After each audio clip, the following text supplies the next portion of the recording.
go, I guess. I'll let you see.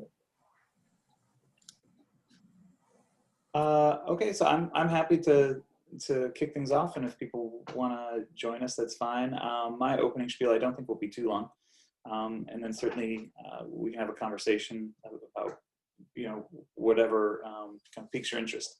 So my name is Tom Keegan. I'm the director of the Digital Scholarship and Publishing Studio, which is a department in the University of Iowa Libraries. When we are fully staffed, we are a 12-person department, and those among the positions in that department are a program manager, a GIS and mapping specialist, a senior developer, a researcher developer, a graphic designer, a public engagement specialist, a couple of digital humanities librarians, and digital scholarship and collections librarians. So we have a lot of people. It's a good sized department for the libraries, and it's certainly a good sized department for what we do on a national level. So Iowa is fortunate, I think, in having the staffing that it does, in order to get the work done with as many different people as we work with. Part of the reason we have that is the result of a merger, as I was talking to you guys a little bit earlier. In 2015, the studio and its current formation was affected by a merger between two different units, one a libraries department and one a provostally funded unit that were located in the same place but had kind of different administrative structures. So those were merged, and the thinking at the time on the part of the provost at the time was that more and more people were becoming interested in digital scholarly work. A lot of that work to get off the ground required not only interest on the part of a faculty member, but also interest on the part of a staff person who's going to help that faculty member. And those staff weren't necessarily in evidence nationally. And so a first step often for a digital scholarly project would be getting a grant. And so the provost at the time thought, okay, well, if we have people on campus who do this kind of stuff and we're going to merge these units, does it make sense to fund the people rather than the project? And in doing so, hopefully you end up with support for an array of projects. And we bought into that. We thought that made a lot of sense. We had the people and the expertise. And so kind of securing those staffing lines was the first step, I think, in creating what is a pretty robust digital scholarly infrastructure here. The next step has always been letting people know what we do. And so that's kind of what I want to talk about today, at least initially. And whatever else I say, I think that the important takeaway here, and what we had, our mantra for the past 5 years has been, you need neither dollars nor details to start a conversation with us. And in most cases, to move beyond the conversation and get working on a project. The project will require details, but oftentimes, at least in terms of prototypes or depending on the scale and the scope of the project, the funding may be less necessary because we have salaried staff who work on these kinds of things. The kinds of stuff we do runs the gamut. Like I said, we have a GIS and mapping specialist. So many people want maps. So we have worked with one of our earliest projects was a faculty member in English who had been her research, among other things, focused on the Waverly novels. And she had been interested in the rise of towns named Waverly, not only in Iowa, but across the country. She confessed to a degree of maybe naivety or inexperience with respect to digital things. And we assured her that that was not a problem. We can train faculty and certainly train graduate students where they have an interest in this kind of stuff, but the expectation when we work on projects is not that the faculty member is going it alone, or that we will train them and they'll do it on their own. So we assured her that we have mapping specialists who do this kind of work, and if she had the deep content knowledge, which the staff usually do not have, that we could supply the technical expertise in order to get that project going. So that's an example of a mapping project.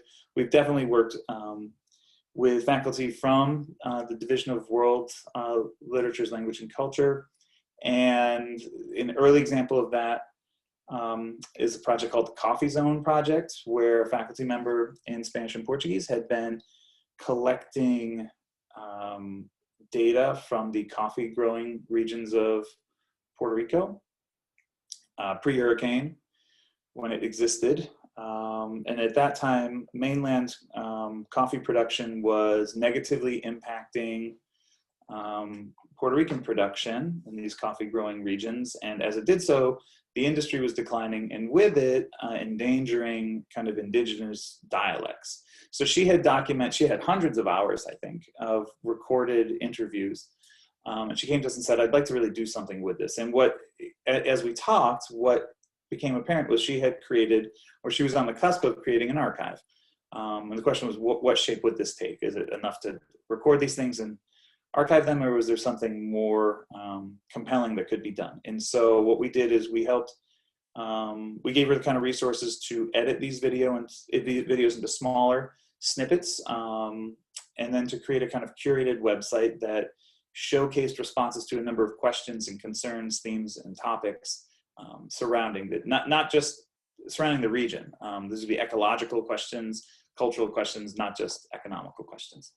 And along the way, kind of documenting the language. So that was a very successful project. And that was a non-tenure track. This is kind of pre-rethinking of the lectureship role on campus. But even then, the studio was very adamant that we would what we call democratize access to the resources we had. So whether you were on the tenure track or something other than the tenure track, it didn't seem relevant to us to narrow the scope of who we'd work with. People do research, and their teaching is often the research too. It's something that we've definitely worked with people on.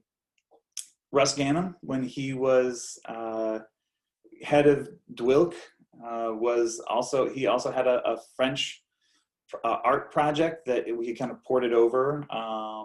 So there were existing projects too. So if people had digital scholarly projects that sat on other servers or were kind of version 1.0 in that parlance, and that were in need of an update, or people were interested in updating that work or rehousing it, we definitely explored that stuff with Russ as well. So we don't just work with faculty.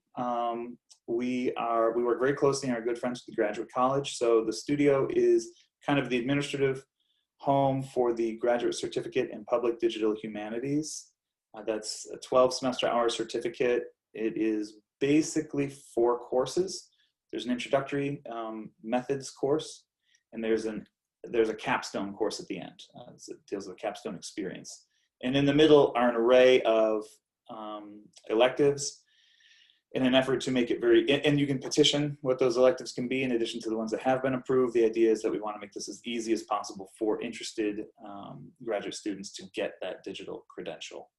We also offer this semester the first 3 of, I think, 11 short courses. These are 1 semester hour courses, usually running over 5 weeks, so you could take them kind of one after the other, addressing a number of topics. So some of these are, what do I do? What does the digital work opportunity landscape look like? Or introduction to programming, particularly for humanists. Introduction to mapping course. Data visualization basics is one that's being offered this semester. We've also staff have run poster design workshops. So digital, we think of digital pretty expansively. There's a very traditional or more traditional understanding of digital humanities, more broadly digital scholarship, as kind of bigger data projects, high performance computing stuff. We do that, we can do that, and we have great working relationship with other units on campus where they can supply stuff that we can't, or if they do work that we don't do, we're pretty good at wayfinding people towards the resources that are available to them. But if people come to us and want to do a podcast or a blog or something, which you've definitely fielded those requests, those are things we can help with as well. We don't take the historically narrow view. And we absolutely don't expect people to walk in the door knowing how to do those things. But I would say the people on campus who know how to do the technical stuff typically aren't coming to us because they know how to do it. So we tend to be as welcoming as possible, as collaborative as possible. And we do work with staff as well. So I'll just mention that. We work with graduate students, we work with faculty, we also work with staff. We've worked with a number of librarians, for instance, the university archivist, had an interest many years ago. He was pursuing the possibility of doing something to commemorate the burning of the second draft card nationally during the Vietnam War that happened on this campus. And as he and I had a conversation, we decided we could do something bigger than just commemorate that. We would kind of document the 60s as they happened on campus, using archival materials, recordings, AV recordings, photographs, news items. So we built a site for him called Uptight and Laid Back. It's an archivist 60s. I think it spans late 50s to early 70s. So you get a little more than a decade. You almost get two. But among other things there, we have a kind of a map with a time slider that shows you where buildings went up on campus over time. There are links to photographs of those buildings, news stories. Also, recordings. Dr. King spoke on campus in 1958, the IMU. We have that. We sought the permissions to make that public, that recording. So things like that. Kurt Vonnegut on the radio at the time, as you know, was a teacher in the workshop. So a lot of those items have been made public and accessible with an eye to consumption, not only in the classroom, but for broader audiences. That's, really quickly what we can do. But I'm, as Claire and I were talking, I'm more interested in hearing from people who showed up today, why they're here, what they might be interested in. We try to seize every opportunity to make the conversation about the projects people would like to pursue or are pursuing, so that this isn't just a narrative about what other people are doing, but a narrative about what you might be doing. So I kind of want to open the floor to questions. So while Anna and Maricel are thinking of their questions, can I ask where would a website, are you using like a Sites Now site, or are you creating your own website and pushing it? And that's a savvy staff side question that I appreciate.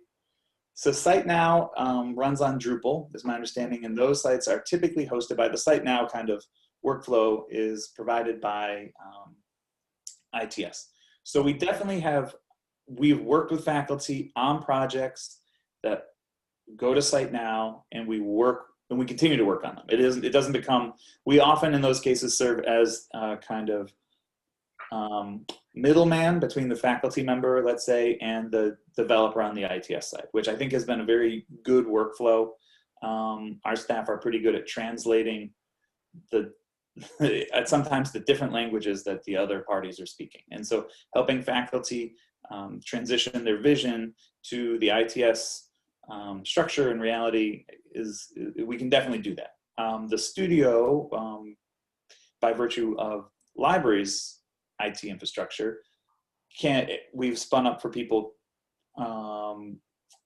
Omeka sites, so that would be kind of exhibition software. So there's definitely projects that are more germane to that, and we host those at LIT. Library Information Technology hosts that, and we have a WordPress multi-site. So I would say the bulk of the sites are WordPress, maybe 2/3 of the ones we've been working on, and then the other third being Omeka with some Site Now stuff. It depends on the needs. What we often say to faculty are, early on in a conversation, we'd say, show us sites that look like what you want, and sites that look like what you absolutely don't. In some cases, it's like, oh, that's a WordPress site with this theme. We can replicate that. But yeah, so we could do Site Now, sure. And then I'm just gonna be bossy, and hopefully Anna and Maricel, you'll have some ideas to add or questions. Student engagement with digital humanities on this campus. So are students creating projects? Do you have full classes come to the studio and work with you on something? So very rarely has that happened in the studio. There's a classroom when we're not in a pandemic that gets a fair amount of use that the studio has at times made use of.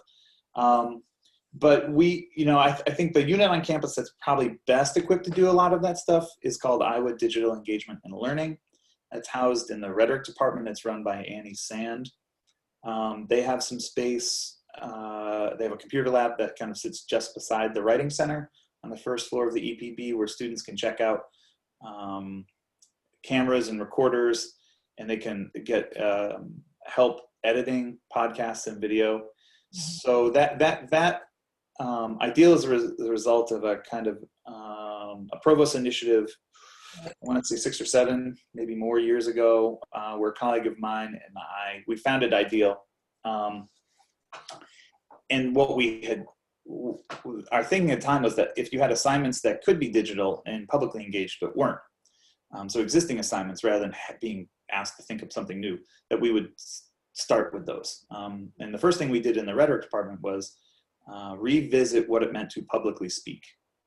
And so oftentimes a public speech act in a rhetoric class is a trepidatious 5-minute position being uttered by one student standing in front of the class, whose classmates are either equally trepidatious because they haven't gone, or they're bored because they have already gone and now they're just waiting. So we thought, okay, is that really public speaking? Maybe not. And if it is, could it be more public? And so what we did is we designed something called the Iowa Narratives Project that asked students to go out into the community in small groups and interview community members. We got release forms for students and interviewees so that the work could be made public. And we ended up with a bunch of podcasts that kind of documented a variety of community voices. That we thought was pretty much public speaking.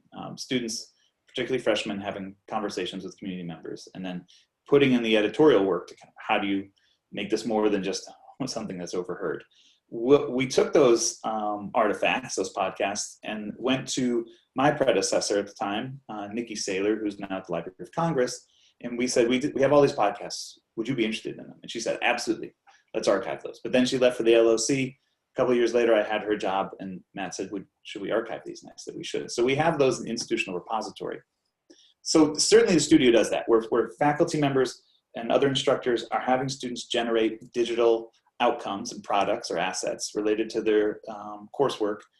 If the libraries we don't vet, we don't judge. The libraries is not here to say, well, that counts and this doesn't. So if an instructor makes that decision. If this is something that's worth retaining, if it's part of the intellectual output of the university and should be housed, we absolutely do that. The libraries in the studio help administer the institutional repository, Iowa Research Online. But we have had faculty come to us, more to your question, Claire, like who say, okay, like I want to do, we had one faculty member English came to us a couple of years ago and said, I want to have my students kind of analyze, map hip hop lyrics. You know, how could we do it? And so we definitely had our senior developer and our mapping specialist kind of work with his students on that assignment. So it's something we could do, but it's not, I mean, the studio isn't the place where typically students are popping in and saying, I need help with podcast. I mean, that would be ideal, typically. Well, so we do quite a few workshops that are digital humanities adjacent, and on just sort of tech tools that you can use in the foreign language classroom, but hoping to, also engage people who are teaching at higher levels. Nicole in particular works a lot on podcasting and has done some workshops on that. And Braden has done some stuff on, he should probably jump in and tell me, Twine, that's what it's called, right? And sort of non-linear storytelling.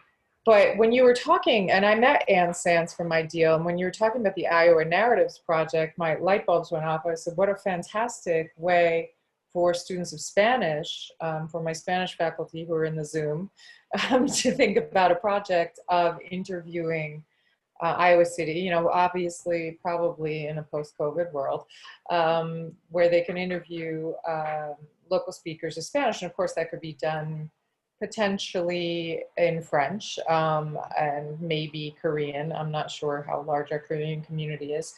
And then that is sort of creating a corpus linguistics. I've seen, whole video archives of corpi, I guess, that are used then in an educational, to teach students about dialects or accents or things like that. So I think that could be a kind of a very cool project. I love stuff like that. I think that if you can ask students on a number of levels, so if you can ask students to do something at a curricular, classroom level that puts them into their community, that shows them almost immediately the stakes of what they're studying and what they're producing is a kind of tangible, visible asset, where a research paper has value, there's no question.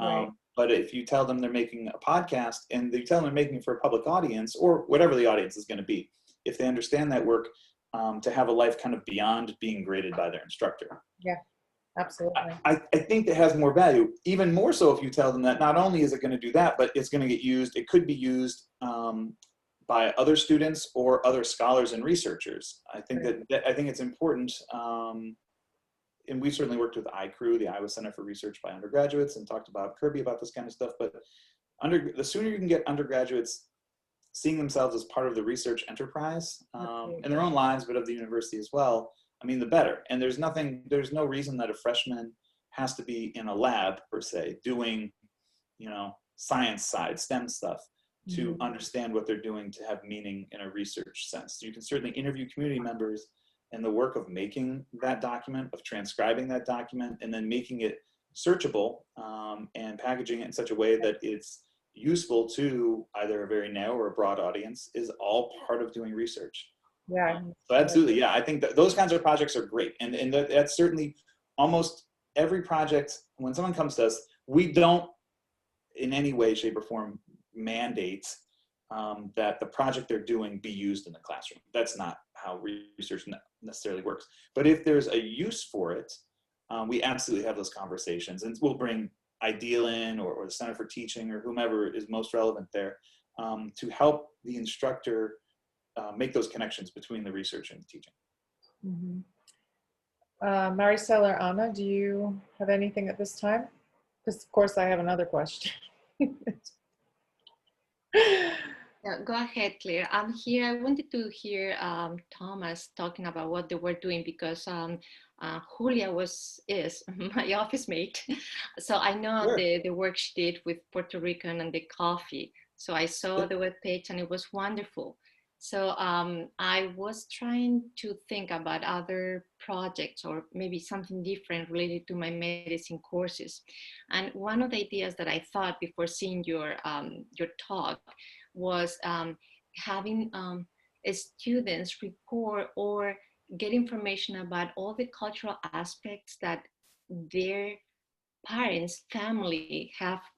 For example, traditional medicine, what's their opinion? I mean, my students think that there are not curanderos around, and I think in every single town in Iowa there is one. So, I would like to show them what Iowa is at this moment, a multicultural place where traditional medicine exists, where there's a lot of, traditional ways to take care of certain things based on their beliefs. Okay. And so I thought it was a very nice thing that we could also incorporate in the class, like in the class of service for the community. It was a combination of things. So we talk about these like before COVID, but of course we got stuck there. So now I thought that it was a good chance to hear what's new, what you guys can do, and I, listening to you, you guys are super ready to work with people. It's just that we're in the wrong time to. Well, that is a project that we can absolutely help you with. And whether we wait for a vaccination, or if it's a conversation it's a combination now. of ideas. Yes, we absolutely deal with vaccination and what people think about that, and why there are probably more Hispanic people that, Native Americans, they are getting vaccination at this point. So, okay, so yeah. I would say, don't, Anna, you needn't. I mean, we could have a conversation later this week or early next week, just to start talking about your vision for that kind of assignment. And that's what I would say, almost any project that comes to us, the first step is, getting a sense for what the faculty member envisions, and then kind of scoping and scaling it. And so this sounds like we start with an assignment, and maybe that isn't, modifying something from Ideal, but then, I mean, you could get started even, there's not, unless the faculty member says to us there's a hard deadline for something being made public. It was more of an issue of health. You cannot contact people, you cannot drive to these small towns, you cannot interview them in person. So we just stopped, somehow we just in a parenthesis on our lives. So at this point, I feel like, I'm barely surviving with the online courses with all the extra work. But I agree with you. I think that it's a start, talk, and see where can we go from that point on.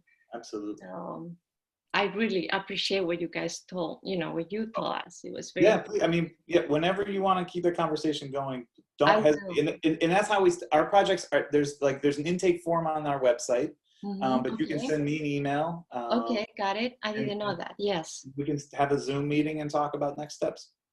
Sounds good. Thank you. Thank you so much. For sure. I think it would be really interesting also some projects you had mentioned analyzing and mapping hip hop and I'm just thinking of popular, I don't know if this is true. I have a 20-year-old and he listens to a lot of French music and I was wondering to what extent like there's this sort of infiltration of I'm sure there's more Latinx music that is generalized amongst the youth or whatever, but I think it'd be kind of a cool project for students to do something about how they have this other life, this private life where they're accessing all kinds of pop culture in the target language that faculty might not even know about, right? I think I don't know how that would be conceptualized in a digital project, whether it's a map or whatever, but. Well, whatever it is, I mean, we've definitely worked with faculty on, I think in journalism and mass communication, on how students like respond to news. How do they encounter? And so working with like test modules to kind of, to evaluate how students are perceiving news or receiving it, through what modes. But I think certainly like that's an interesting question. How would you document, or how would you ask students to document or share their pop culture interests in a way that I it makes forgot about K-pop. I didn't even reference K-pop. That's obvious. Right. I mean, because that's one thing that I'm always interested in from just a teacherly side is like it didn't take me very long. It didn't take many years as a graduate student instructor, doing my PhD, for my cultural references to fall out of date. Exactly. And so, by virtue of teaching college students, there's some allusions and jokes you can make about being a student, having parents, or that are going to land with college students kind of from one year to the next.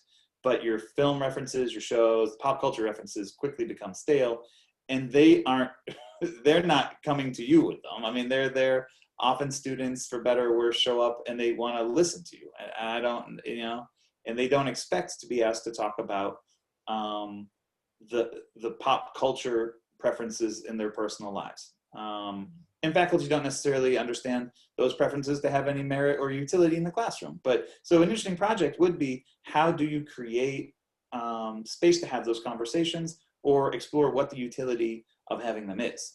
So as students, because I think to me, that's a research project. Students studying French are seeking out French pop culture that may not be analyzed or taught to them in the classroom. And so like how might you foster a kind of dialogue where the students are almost, the educator, and then what comes of that? I mean, that's something, if that has a digital form, we would, if you came to us with that project, we'd say, okay, what already does this? What can we borrow from? And if we can't, what do you think would be most useful? And let's pilot that. I think that would be a super cool project for the Center for Language and Culture Learning colleagues. They're like, I'm always coming up with projects and they're like, could you please stop right now? But I think that'd be very cool. See, look at Braden. But if we had some way of documenting that. And then I guess I had a follow-up question on also how you push out this scholarship. Yeah, that's a great question, because I think what happens is I can remember concerns during the merger where a lot of places, like the studio typically in a non-pandemic has a senior scholar for digital arts and humanities research. This is a 3-year, well, it has in the past been 3 years. I think that may be under revision appointments. And this person's kind of as a past senior scholar, described it, a cheerleader for the efforts of both the studio and in the PIs who work with the studio. There was concern that, without that faculty involvement, who would speak for the faculty? And my opinion was always that the faculty don't need someone to speak for them always. Like, this faculty are the most knowledgeable people about their work. But, we do make a number of efforts to kind of promote their work. And so sometimes, again, it is a weird year, obviously, because of the pandemic, but typically we have a number of events throughout the year. One is a fall welcome reception, where we often kind of, bring together, we invite, everybody to come down, and there's refreshments and kind of informal conversation and mingling, and maybe some formal remarks from a university administrator. In the past, that's been the president, the provost, the dean of the graduate college, dean of class. And so that's one way that, but one way to get people together and talking. But then we also have done Share Your Scholarship series, which we'll be having one later. So we are still doing those during the pandemic. There'll be a Zoom session where we have one faculty member who's been doing some research on the Flint water crisis. So she'll be presenting her research. So that's one way, creating those kinds of spaces. I think if it wasn't a pandemic, this would be held in the studio or another location on campus and in an amphitheater, and people would come and ask questions. We're just doing it on Zoom. We definitely have, we have a newsletter, a weekly newsletter that goes out every Wednesday afternoon. So as new projects launch, we promote them there. We also promote them on Twitter with an eye to a kind of broader audience. When graduate students, for instance, complete their capstone experience, depending on the size of the cohort, and again, if we're in lockdown or not, we kind of have panel discussions where they discuss their work. Our graduate students, we also run the graduate college very generously in the past few years has funded a studio summer fellowship program for graduate students, pays them a stipend. They work with studio staff for the 8-week summer session. And along the way there, this is true for our capstone students as well, those students blog about their experience. So kind of an early blog post that says, here's what I'm envisioning. A later one that says, here's what actually happened. And that's an attempt to demystify the work, the collaborative work, the revisionary work of digital scholarship. So we try and promote it on those avenues. We have definitely gone with faculty in English, say, who have worked with staff from the studio, have gone down to Stanford to the digital literature lab down there to share their work. So there are at other conferences we've gone to, and I love to see that. Again, when travel is something people do, it's nice to see faculty and staff jointly present on this work, because I think that is a more honest depiction of how this work happens, that the work is collaborative, and the credit is shared. There's certainly a PI, but I think being upfront about the joint nature of the work is important. So those are some of the ways we promote it. We're always open to other suggestions. We're very receptive to faculty input in terms of what they want to do. Faculty often come to us and say, okay, I'm going to a conference. Can we package something this way? The only time we don't respond to that as positively is when someone comes in who hasn't started a project, says, I want to do this project because I'm going to a conference next month. And it's like, I don't think you're going to get the results you want there. But those are things that we work with faculty. I know this is not part of your question, but with the AHI's right around the corner, which people may be aware of, so other internal granting opportunities, we definitely have worked with faculty on a digital project they envision. So like I said, you don't need dollars, but if you get them and you want to spend them, we can help you do that as well. Cool. Maricel, do you have anything you want to put in? You still here? La voilà. You're on mute. Yes, can you hear me now? Yeah. Okay, yes, my interest is with women. I work in the Iowa City Community School District with the mothers from the Francophone community. They come from Africa, and also with the Central American people. And I would like to make, but the thing is that right now, the courses I'm teaching, I don't know if I can do something related with them. So I think I'll have to wait. But while I wait, I see where doors can open in the future. Because the level I'm teaching is 2000. So I don't know if the students, I don't know, I'll have to think better What can they do with the level of their language? And also, how can I join the fact that I have Francophone community and Central American community? I have the both languages working there. So yes, I need more work. That's why I was just listening to the ideas. Well, it has to start somewhere. I think that, yeah, and those are things where, like, even just laying out who your students are, the courses you're teaching, and both, you know, what do they need? So one project might be, you know, what is it that we can help you build that serves your students? And another one might be like, what can students be doing that serves the community or the course? And those could be different projects. But having those conversations now, with an eye to, you know, maybe not even implementing them until next year or the year after, I think makes sense. But whenever anyone comes to us with a very lengthy timeline in mind, we're very receptive and very appreciative.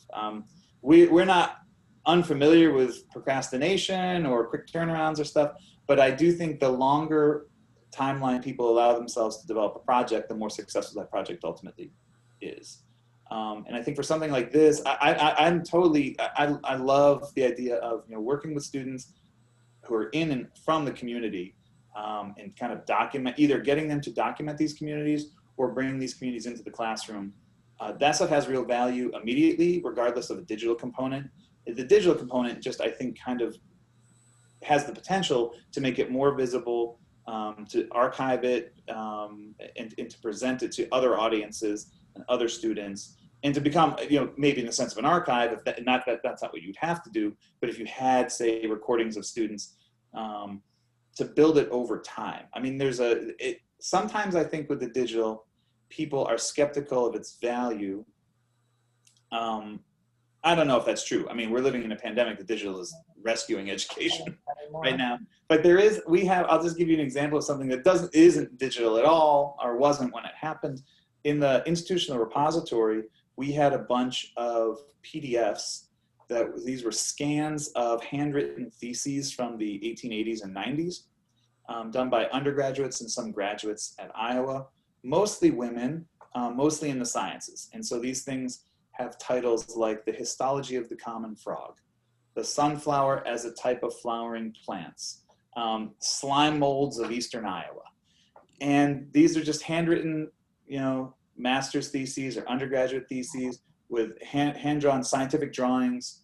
You know, and someone had photographed them, turned them into PDFs, and they were sitting in the repository. And I said, you know, they weren't text searchable. The titles and the names were, but as far as what the text said, because it was handwritten, the machine couldn't read it. So we put those we run something called DIY History, which is a crowdsourced transcription kind of platform, history archives platform. It has all kinds of collections. I think one of the most recent collections was 1920s and 30s and 40s science fiction, fantasy, and horror zines. But the public has been transcribing these things. We've got over 100,000 pages transcribed in the past 6 or 7 years. But we put those into a collection called Scholarship at Iowa, and the public transcribed the work of these students. And I can remember encountering a faculty member from another institution a few years ago who we were just kind of talking about this, and he said, well, why do you even have those? You know, like the scientific content of those documents has no utility. And it's sell-by date has passed. And I said, well, if that's true, the historic social and cultural relevance of them hasn't. The idea that women doing STEM at Iowa at the turn of the century seems valuable, and that's documented in some way. So I do think that we don't necessarily, especially in the 21st century, even as we're documenting a lot of things, we're not thinking about, will this have any meaning or utility 100 years from now? And I do think we're looking at the intersection between the curriculum and the community, capturing as much of that as is possible, and as much of that as people are comfortable with it having documented has extreme value. Especially in a state like, and I'm from the East Coast, but I've been here for 18 years, but I mean, in a place that people routinely dismiss or misunderstand, I think the Midwest can do a lot to document not only how it is, but how it was and how it's gonna be and how things are changing. So that's just a long way of saying we absolutely have those conversations with you whenever you're ready to have them. Thank you. Sure. Well, this is fascinating. I think that the amount, the scope and range of, is it the same word, projects is just wonderful, and the ability to take people. I love the dollars and details that you don't need either to get started. So that's pretty cool. Yeah, we're happy. I mean, we really are. It can't be. This work is people's work is important. Mhm. Iowa does have it, not limitless, but it does have the resources to help people get this work done. Um, and we don't like to see anyone. I hate to see. Well, I hate to see anyone. I hate to see anyone stop themselves from pursuing their work. And I mean, if obstacles present themselves, that's one thing. But for someone to say, "Oh, I don't know how to code," or "I'm not good with a spreadsheet," like that's not it. That's don't let yourself or your doubt be the excuse to stop you from pursuing these projects. And I think that's the studio has been really good at, is helping people collaboratively develop their digital scholarly vision. Yeah, I think but a lot of people are feel like time is the problem, right? Too, like finding the time to do it. Yeah, that's got to be a major. Well, there's no question that yeah, I mean, there's no question that the whether you're on the tenure track or not, and oftentimes, especially not, the teaching load becomes burdensome. And so, yeah, the studio is never pushing people to do this. I think that it's like we will support people to the extent they're comfortable with it. But yeah, I do think, and then the other I would say is that we are, again, not the arbiters of people's performance evaluations or tenure reviews or teaching reviews, but we absolutely, you know, in promoting that work, that is scholarship. I mean, and I do think that we're happy to be an advocate for the viability and the utility of this work as research, as teaching. And I found in many senses, like, you know, we work with DEOs. I mean, it's like DEO is not usually an adversarial figure. It's just a position that someone holds, and as they come from the ranks of the faculty. And so we've seen a lot of reception from departments and support from the graduate college and in the class administration to help circulate this stuff, and that it should count. And so I do think, but Claire, your point about time, and that's the one thing I'll say too, is like, that's where collaboration is key. Mhm. You know, it isn't that the studio staff does all the work, because obviously we don't generate the content. You know, if people come to us and say, "I want this website, I need all this," it's like we can build you the infrastructure of the site, but if you don't have any text or other kind of content to put in there, it's not going to be very successful. Mhm. But so I do think our best working partnerships have been where people have a good sense, and we use memorandums of understanding in order to keep people literally on the same page in terms of expectations and timelines. Those aren't legally binding at all, but they do help keep the goals in focus for all involved. Right. Any other further comments or questions? I said, Anna, Brady, I don't have any questions, but I started looking through the projects on your guys' website, and I think I might be here for hours reading. I just talked to staff today too. I said, look, I think we need to do a project census, because I know that there's more than, we're working on more than is up there. So yeah, I put it in the chat if anyone's curious, but the second you mentioned the uptight and laid back, and I was like, oh, that's my thing. And so I went and Googled that, and now I'm probably going to look at these pictures for the rest of the night. It's so cool. That is a great site. That is a great project. And it's just the result of like many hands, but also the kind of the strength of vision that David McCartney, the university archivist who works in special collections at the university, had for this project. And I think it's a real testament to his vision, but also to the just the immense wealth of material that we have in the archives. I love this stuff. Claire will tell you, when she first came here, I gave her like a tour of the campus with all the history that I knew of the campus, but this is even, I love it. That time slider too, it's just bonkers to me to see like, oh, the EPB goes up in this year, and a couple of years later there's a blood drive where where students donate blood, and then that blood is thrown on the steps of the IMU in a protest. It seems like a different Iowa it's crazy than we're used to. Yeah, it's just fascinating.